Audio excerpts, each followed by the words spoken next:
Reflecting on the remarkable international initiative that's commenced 150 years ago that has led to today's IAG. And really, how have things changed since then? How has the technology, the mission, and the people engaged in the IAG changed? Well, of course, 19th century geodetic science and practice was really about supporting map making, particularly here in Europe. And we've really got to remember that Europe was also colonizing Asia, South America, and Africa. Now, the technology of cartography has changed considerably, of course, in that 150 years, and you can just see that in the respect of Potsdam from this Google map image compared to the old image. Now, in the 19th century, there were three functions of the maps. They would support warfare, maritime navigation, and tax. It's very dismal, in fact, isn't it? But, you know, we've got to be honest. What's changed? What's changed since that has happened? Today, we still look at defense and security applications. We look at air, sea, and land navigation. We look at the wealth of nations.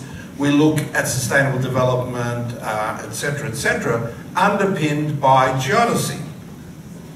Now, we mustn't forget science, because also the advancement of science was one of those motivators for 19th century geodesy. They measured gravity, they made maps, developed positional astronomy, and so forth. But really, those 19th century geodesists would be amazed at today's geodetic technology, today's geodetic toolkits.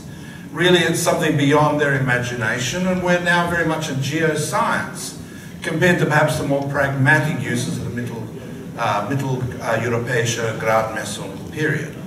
We now really think in terms of four dimensions. We think in terms of, you know, the oceanographic influences, mass transport, atmospheric circulation, geodynamic processes.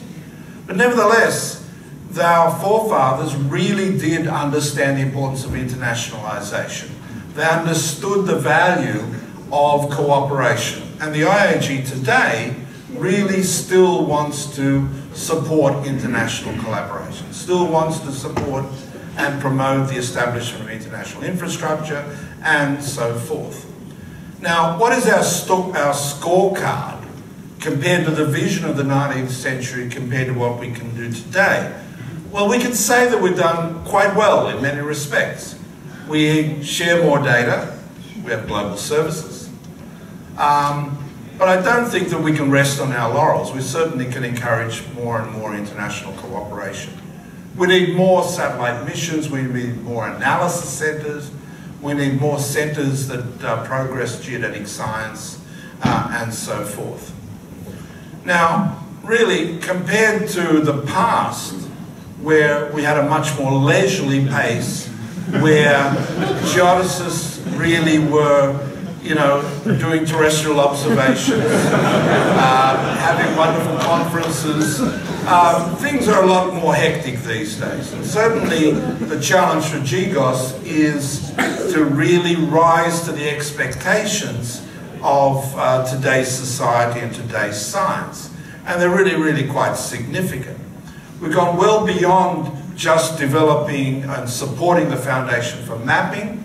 We are now thinking in terms of system Earth, we're thinking in terms of our contribution to the understanding of the many processes, many physical processes that affect us. But really, nevertheless, even 150 years ago, it wasn't just about expensive toys and grandiose projects. It was really about personal commitment, skilled collegial links that have oiled the wheels of the association. And here's a chance for me to put some snaps up there to show that probably even General Bayer would have shared a couple of steins of beer with his mates in order to get some things done. And this is the current situation. But what about diversity? Here we see, you know, the fine men, white males from Europe, North America, and two of them from Australia in the bottom right-hand corner, but no females, no leaders from Asia, Africa, or South America.